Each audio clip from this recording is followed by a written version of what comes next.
Hello, I'm making 2 fretwork mirrors today, and these are going to be based on these images that I'm showing you from the mid-18th century, as the back of that one. And I'm using the Benacrete foam core, 1/8 inch, to make these with a very sharp X-Acto knife. And I'm just going to cut it around and try to cut it out in just one piece for this larger one. Now, fretwork has its roots in ancient civilization, actually. You can go back to Egypt and to the Greek empires and the Roman empires and China and find this kind of work that's very similar, but of course would be in their own style. And by the late 17th century, there were masters out there like André Charles Boula, and he was somebody who also employed inlay work along with the fretwork. Now, these mirrors were not made by him, I don't think. These are early American. And so anyway, that's a little bit of the history. And this kind of fretwork really has its roots in the Rococo period and began to really become popular in the 1730s through the 1770s. So it's right in the portion of time that I'm aiming my colonial home at, so I chose to make these mirrors.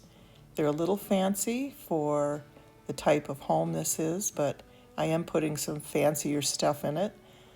And this wouldn't have been beyond the skill or means of many men in those days who could do a lot of woodwork. They wouldn't need to if they wanted furniture. And I just broke that piece, but I'm going to fix it. I'm just going to glue it back on with super glue, and it seems to work pretty well with this stuff, so it fuses together. And of course, I'm not going to be able to do quite the intricate work, but that also will help fit into my house too, because I'm not going to have work that's of the master level, let's put it that way. So anyway, there's the super glue. I'm just going to stick that right on. I'm not going to cut that again. I'm just going to be more careful. And you could put a pin in it or something to stabilize it more, but I think it's such a small piece and it's not going to be stressed in any way, so I'm not worrying about that. You have to use a very sharp X-Acto knife for this. This foam core, it's not like the stuff that you buy at the dollar store. It's very hard, but when you push anything on it, it dents it pretty easily anyway, because it still has a foam layer inside, even though it's not a soft foam. It's pretty stiff. And I've used this for other things like chairs and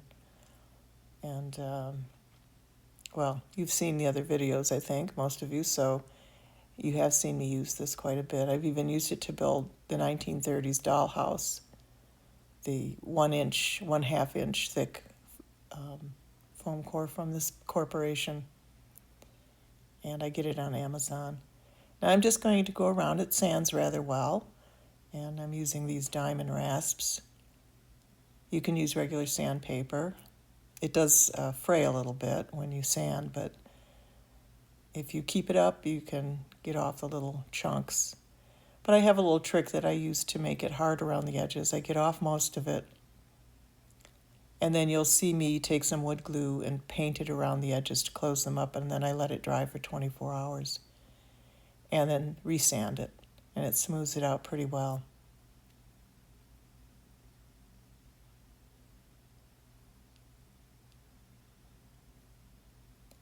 Now, these series of videos haven't been as popular as the 1930s house, but I'm going to see this through, even if I lose subscribers. Because after all, I'm not here just for subscribers. I'm here because I love to make this sort of thing, and I love to show people how I do things. and that's my main reason for being here. And I love people, and I like to interact with people as much as I'm able to. So I'm not here for fame or fortune, obviously. But if you would like to subscribe and comment and leave a like, you know it's free, and I don't make anything off of this, so it would help me out. I certainly would appreciate it, just to know there's people out there that are interested in this sort of thing. Helps a lot. Okay, I'm just going to go around it another little bit, and then I will get some glue after I cut out the centerpiece where the mirror is going to go.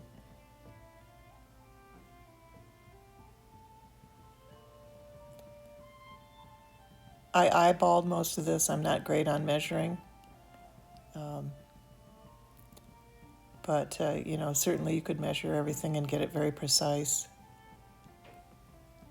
I'm just going to sand around that inside a little bit.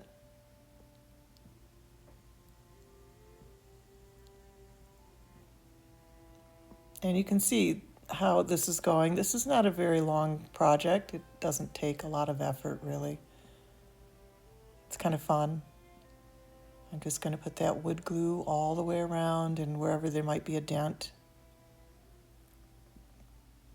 And maybe reinforce that piece that broke off a little bit, get it into the little crack there at the top.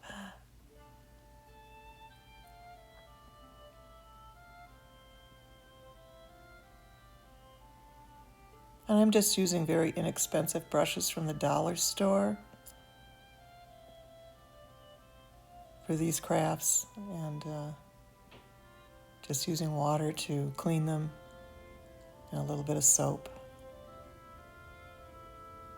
And they're lasting. I bought this brush over a year ago, and I've used it a lot, and it's holding up.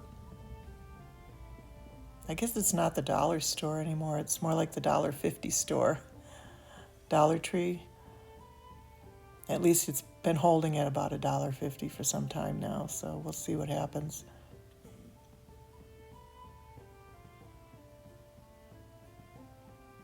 I just want to make sure there's no gaps and get this brushed right into any cracks.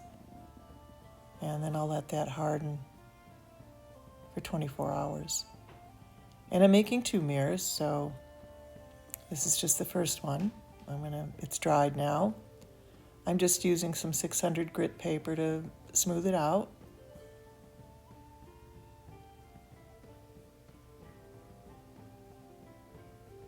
Try to get those curves a little better.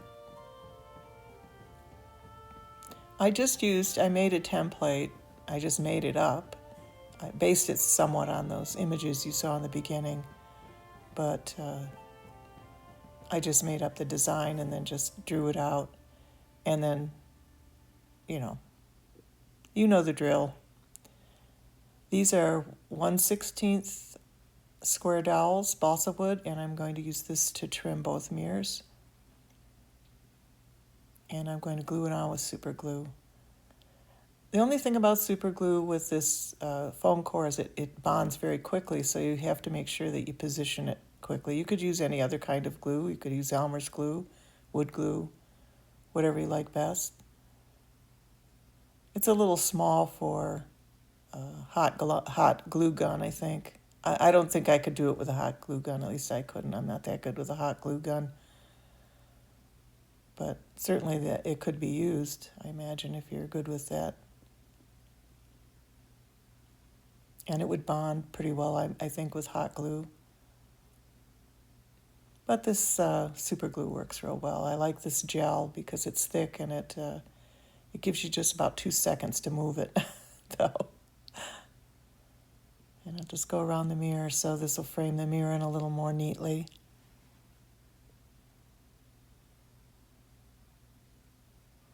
And this is a large mirror that'll go over one of the dressers that I made for the master bedroom.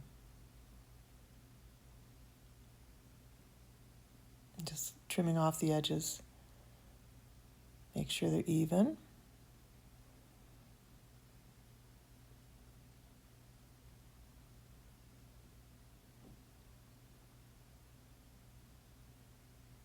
And I'll just give it a quick sand just to make sure that it's all even all the way around.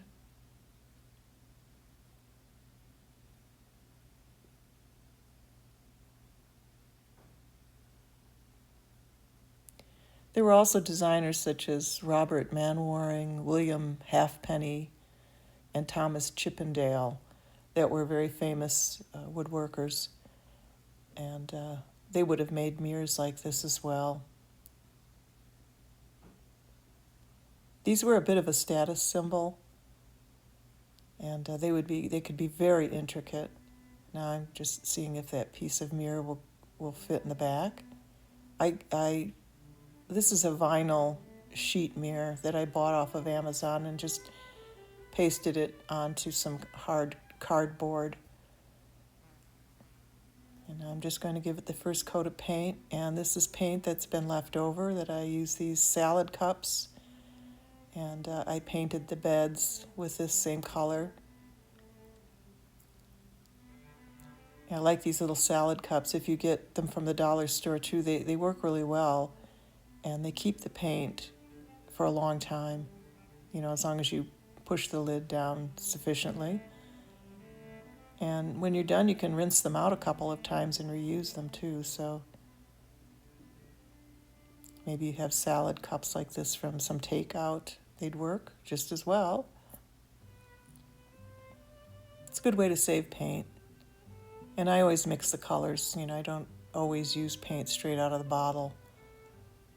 I was trying to get more of a mahogany color. So this will take I'll have to paint it 2 or 3 times, and I'll sand in between. So you can start to see what it's going to look like. Now I'm going to go to the second mirror. This one's not as fancy. This one's going to be above the dresser for the young man's bedroom. And I'm just going to measure it out. I'm using a red Inktense pencil because I want you to be able to see it. And I'm just getting this one the same. This is a much smaller mirror. It's almost half the size.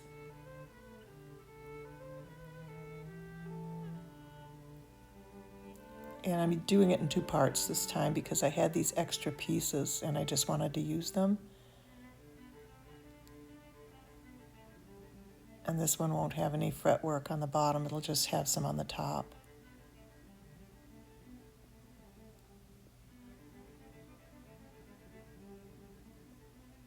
Okay. And now I'll just cut this out. It's a little bit too high. And I think I need to cut it a little on the angle so it'll fit. And then I'll cut the rest of it out.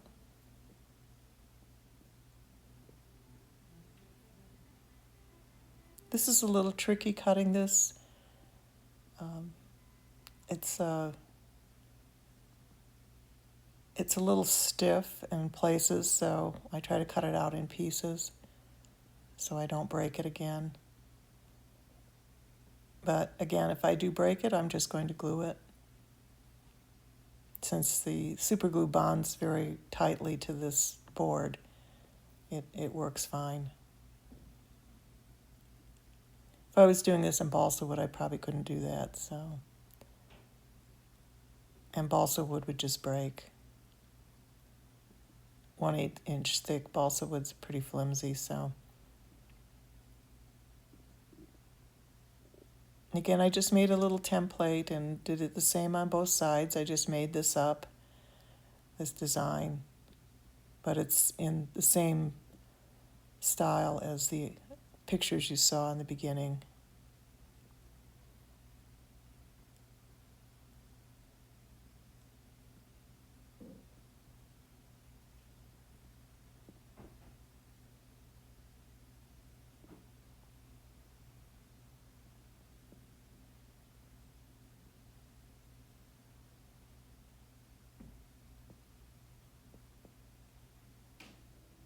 The good thing about this foam board this particular type is, you know that when you cut this, it's not going to have any inconsistent pieces inside. I'm just going to trim that off like that. And now I need to put this together. And I'm going to use some straight pins that I've cut up. I save all these little pieces. I'm just going to stick them in, and that will brace this a bit. I'm just sticking them right into the top, and then I put that piece on with some glue. And I'm going to use that same 1/16 inch square dowel to trim it out. There's the other mirror. And here's the vinyl mirror sheet that I'm going to use again. And you can buy, this is very inexpensive stuff. It's pretty cheap, but it's also very thin and extremely shiny. So I'm going to scuff it up a bit to make it look used. I might have gotten a little aggressive with that, but I think it'll look fine once it's up. And it has a backing on it with its own sticky substance. And I'm just going to paste it right onto that hard card. You could use any kind of hard paper, thick paper, cardstock or whatever. And this is going to need a little sanding now. I bought these at Harbor Freight, these files, a number of years ago, and they last a long time. They were very inexpensive. I don't remember how much I paid for them, but I remember they were inexpensive. They were cheap. That kind of popped off a little bit on the end, so I just glued it with super glue to hold it back on. I do have a little gap there where I put it together because I didn't cut it straight enough where the fretwork meets the mirror top, but I'll fill that in. Do that later. I'm just going to continue filing it down.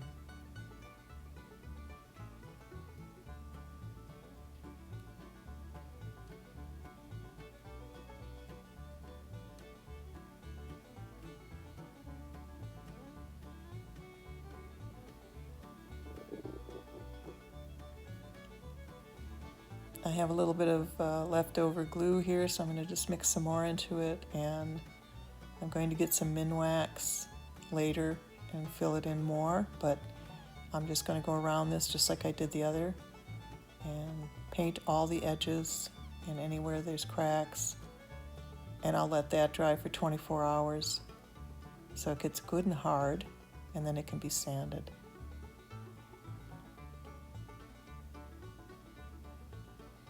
I wait 24 hours because if you sand it before, the wood glue stays a little rubbery and will just peel off. So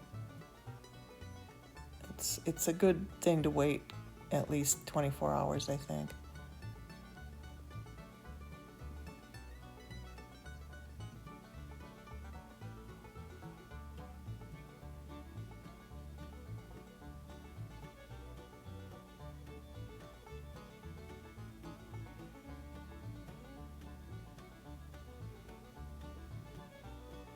Okay, that's the basic shape.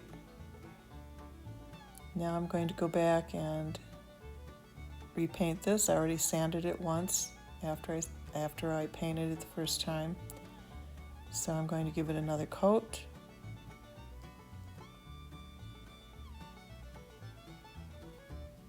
I got this walnut color from burnt umber with a little touch of a deep purple. And this is just a matte apple barrel paint that I'm using.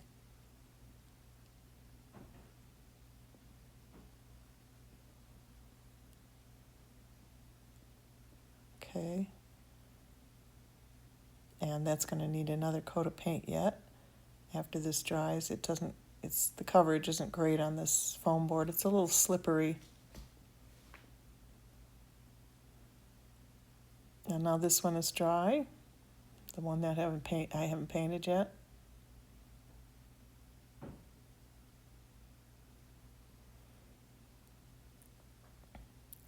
I put a little bit of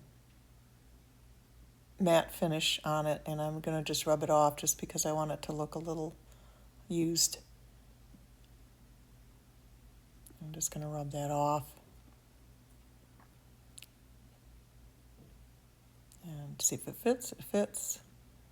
Just scratch more of it off. I want it to be so that you can still see in it, but I want it to have a little more used look for these. Okay. That's drying, so I'll be able to sand it again and give it another coat.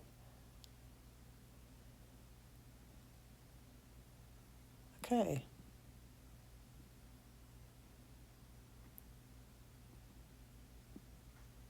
Now I'm going to just go in, do another sanding, make sure all the little bits and pieces are taken off. Don't want any rough edges. You get a little bit of a rough edge on working small like this no matter what you do. But I do try to get off as much as I can, smooth it down.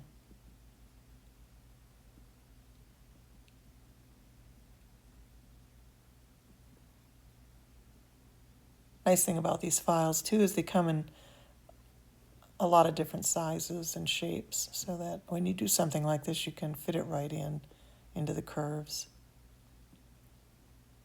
And there's another coat.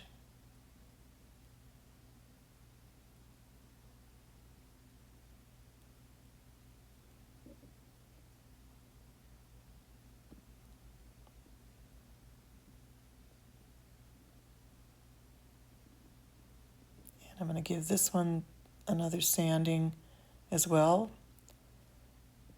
And then I'll put a coat of paint on it. Same thing as I did for the other.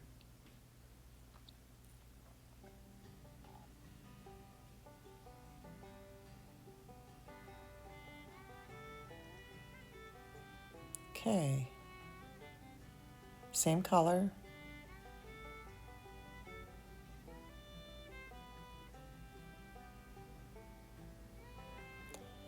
I made a small dresser for this mirror, and I'll show that next week. It's a pretty quick project. It's not painted like the other dresser.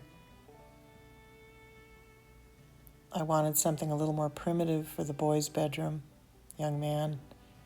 He'll be about 16 years old. And this will be the mirror for his room. Okay, this is Azo Gold, which looks almost red. And I'm going to put that around the edge of this bigger mirror because I'm going to put some gold over it. And I found that if you put some sort of red or brown even underneath gold, it makes it look better. And for silver, I usually use some kind of purple or blue. This looks very red, but it's actually not. Part of it's the lighting. It's a golden brown red. I guess that's the best way I can explain it.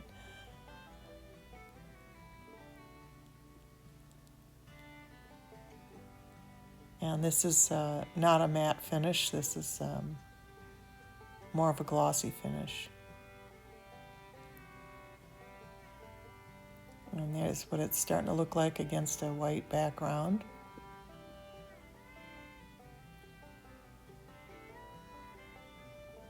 Okay, now I need to glue on my trim for this one. I painted it first before I glued this on. And I'm doing it the same way. I'm using gel super glue with 1/16 square dowels that I measured out and cut. You could use matchsticks even, I mean, if you have them. You could use round skewers too, would work.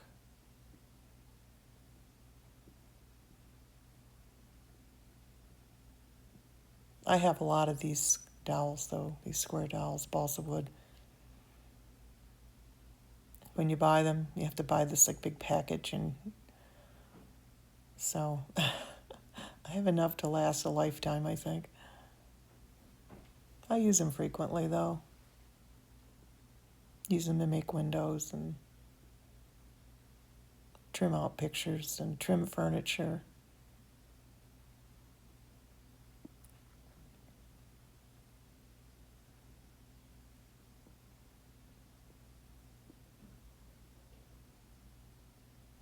And I'll trim this too. And there's a little bit of a gap on one of those, so I'll have to put some wood glue on it. And maybe some Minwax mixed with wood glue to close those cracks up. You could miter this, but it's so small that it's a little difficult without breaking an edge on it, so I didn't use a miter for it. Here's some wood glue. I'm going to mix it with some,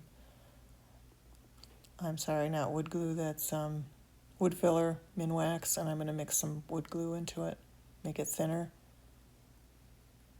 It'll dry a little faster this way, and I'll just push it into those cracks, and they'll disappear.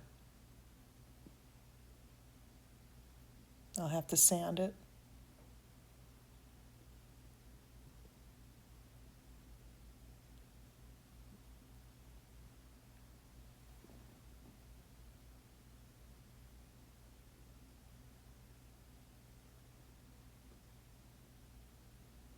That one's about dry. I noticed it needs a little more touch-up, so I'm going to go around and do that just with a little round brush.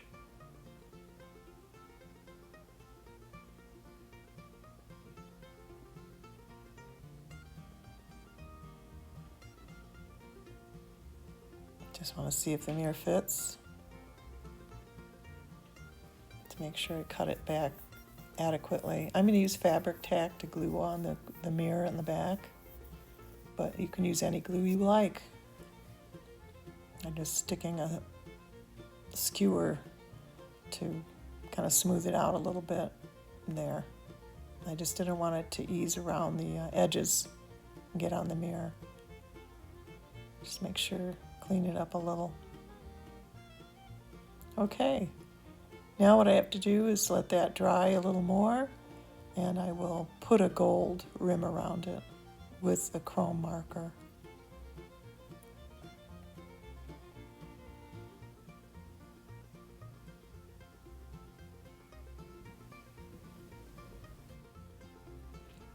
All right, now this one is dry, and I did sand it again.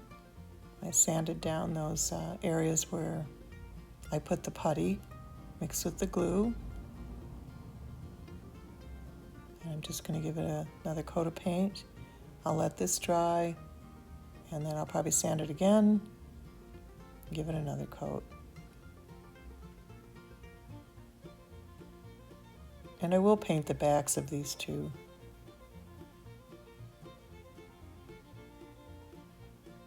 After I glue the mirror in.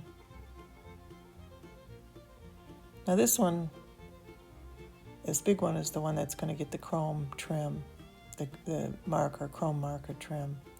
I'm not going to do it with the other one.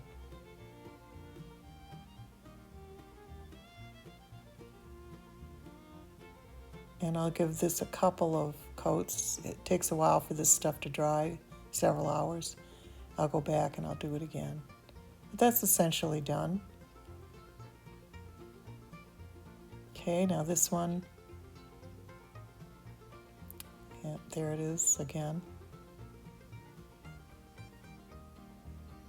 This one I need to paint the back, but I'll do that after I put the mirror in. And I'm going to sand it again.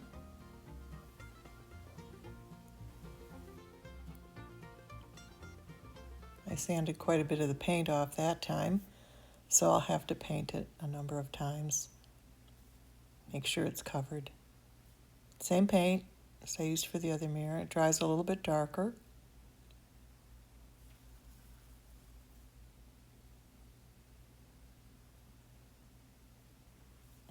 I'm painting the back of the big one.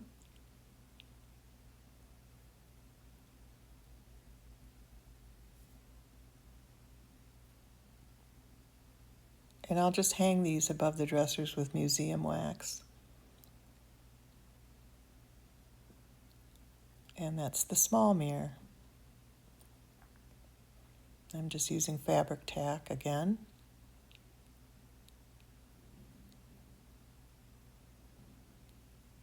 There it is. And now I'll just paint the trim around the mirror. And I'm just using burnt sienna right out of the bottle, since I'm only using a little tiny bit. This is acrylic paint, and it's a satin finish.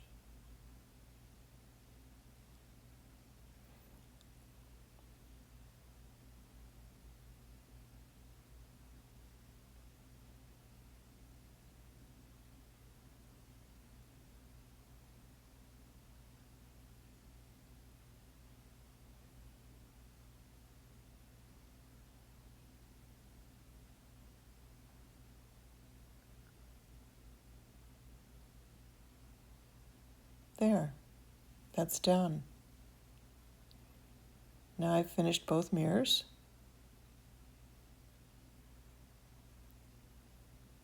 And here they are against some white paper.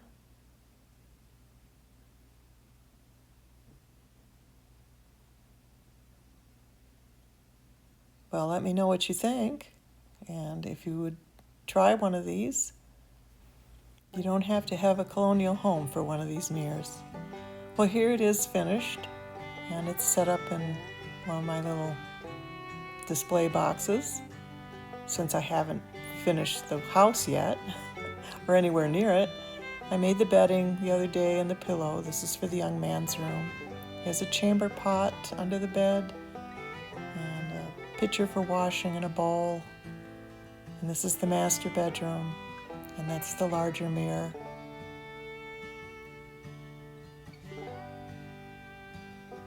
And there it is in the same display box. I hope soon to have the home in enough shape that I can start putting the furniture in and showing it to you. I have quite a bit of this furniture now, so well, thank you for watching, and I will see you next week. Bye-bye.